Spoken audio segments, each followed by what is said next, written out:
లలితా సహస్రనామం సాక్షాత్తు లలితాదేవి యొక్క అనుగ్రహం చేత, ఆమె యొక్క ఆజ్ఞ చేత వసిన్యాది దేవతలు పలికితే ఈ స్తోత్రం ప్రచారంలోకి వచ్చింది. ఈ నామాలను ఎవరు ప్రతిరోజు చదువుతూ ఉంటారో వారి యందు నాకు ప్రీతి కలిగి వారికి సంబంధించిన సమస్త యోగక్షేమాలను తానే స్వయంగా విచారణ చేస్తాను అని అమ్మవారు ప్రతిన పూనింది. కాబట్టి కలియుగంలో మనకి లలితా సహస్రనామం వంటి సహస్రనామ స్తోత్రం లభించటం కేవలం భగవంతుని యొక్క కృప. ఇది తల్లి యొక్క పూర్ణ అనుగ్రహం.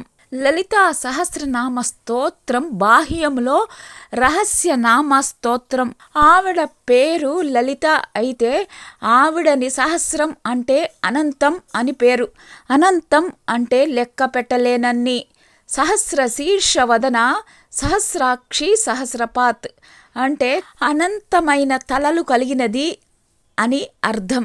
భవానీ మాతే లలితాదేవి ఎరుపు రంగులు దుస్తులు కట్టుకున్న ప్రేమమయ చూపులు కలిగిన పాస్యం, అంకుశం, పుష్పం, చెరుకుగడను 4 చేతులలో ధరించిన అణిమాది సిద్ధులు కలిగిన శివుని భార్య. రావణుని చంపాలంటే ఆదిత్య హృదయం పారాయణం చేస్తేనే సాధ్యమయ్యింది. ఈ మహామంత్రాన్ని శ్రీరాముడికి చెప్పినవారు అగస్య మహాముని. అటువంటి అగస్య మహాముని ఆత్మతత్వాన్ని తెలుసుకోవాలి అనుకుంటాడు. ఈ విషయం ఎంత త్వరగా తెలుసుకుంటే జీవుడు అంత త్వరగా పరమాత్మను చేరుకుంటాడు.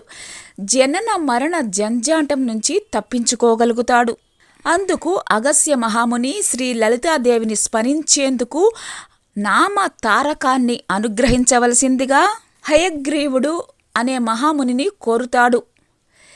ఏ పేరిట పిలిస్తే ఆ తల్లి పలుకుతుందో ఆ పేర్లన్నీ హయగ్రీవుని అశ్వకంఠంతోటి అసువుగా వస్తాయి. ఈ నామ సహస్రమే లలితా సహస్రం. ఇవి 1000 నామాలు. శ్రీ లలితా సహస్ర నామాలు కేవలం స్తోత్రం కాదు, గొప్ప శాస్త్రం, గొప్ప ప్రమాణం. ఈ 1000 నామాలు 183 శ్లోకాలలో చెప్పబడ్డాయి. శ్రీమాత అనే నామంతోటి మొదలై లలితాంబిక అనే నామంతోటి పూర్తవుతుంది. విడివిడిగా చదివితే ఓం శ్రీ మాత్రే నమః అని చదవాలి. ఎలా చదివినా భక్తితో చదివితే పుణ్యం వస్తుంది. శ్రీమాత మాతృమూర్తి అయి సృష్టికి కారకురాలైంది. ప్రతి నామం ఒక మంత్రం. ఈ నామాలు చదివితే వచ్చే ఫలితం విశిష్టంగా ఉంటుంది. సర్వ పాపాలు తొలగిపోయి జీవితం తరిస్తుంది. ఆరోగ్యం బాగుండి ఆయుష్ పెరుగుతుంది.